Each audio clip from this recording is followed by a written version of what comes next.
Bismillah ar-Rahman ar-Rahim. Well, today we are going to deal with the reading and writing correction, and we start with the pre-reading part. And my first question was to consider the creatures' names and the animals' names and say which ones are real and which ones are mythical. So the real ones are horse and sheep, and the mythical one are unicorn, ghoul, dragon, and Loch Ness, of course. So the unicorn, you've got a picture on your close book, page 188. Concerning the ghoul, it is a creature, of course, which eats bodies of dead people, that means corpses. A dragon, you know what is a dragon, and the Loch Ness. So this is a lake in Scotland, of course, and people say that there is a monster living in the lake. Two, they are found in folk or fairy tales, folklore or fairy tales. These are stories which are told orally and passed from one generation to another. And these kind of stories, they contain mythical creatures like the unicorn, the dragon, the Loch Ness, of course, or imaginary characters like dwarves, man-made, and so on. Three, so the phrase which is used here, it is once upon a time for the opening, and in the end we've got and they lived. So we end these kind of stories with and they lived happily ever after, of course.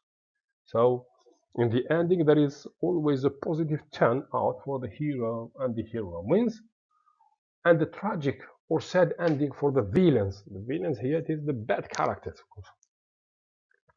During reading, task number 1, answer the question according to the text. So the woman told them to bring a straitjacket to catch or to restrain her crazy husband because she thinks he is crazy. So she told them to bring a straitjacket. This is a white garment used by doctors to control people who are sick. That means we've got mental sickness. B, it ate a lily. So it ate a lily. C, no, they are not. And maybe you gave the same justification. So she opened an unfriendly eye and she turned her back on him. Concerning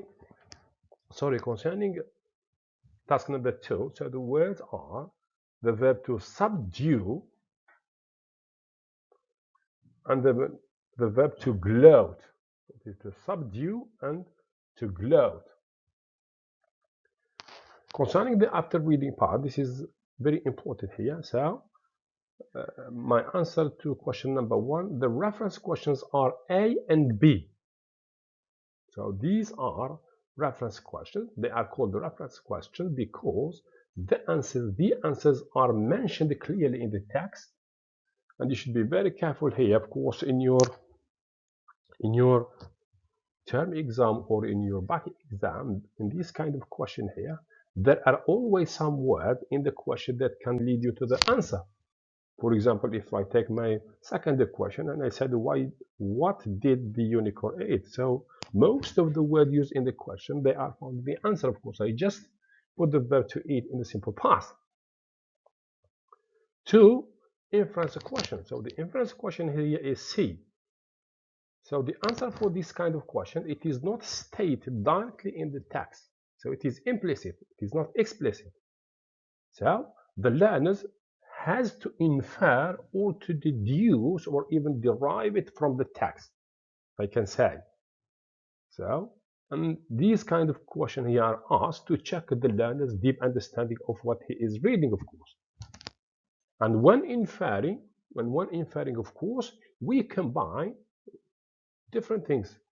We combine what you know as knowledge, life experiences, travel, social meeting, events, works, and so on and so on, and apply this to what you are reading, of course, so as to be able to give a good answer. Concerning your writing development, of course, and I gave you here 3 possible answers, of course, and you may give better ones, of course. So my possible answer 1 is, in my opinion, the story is so well written and told that we imagine the action of the characters in front of us. Besides, it seems simple, but it contains different inferences and teaches us lessons.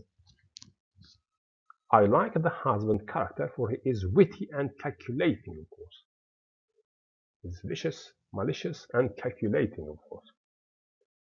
Or you can say, I don't like this story because it is long and annoying.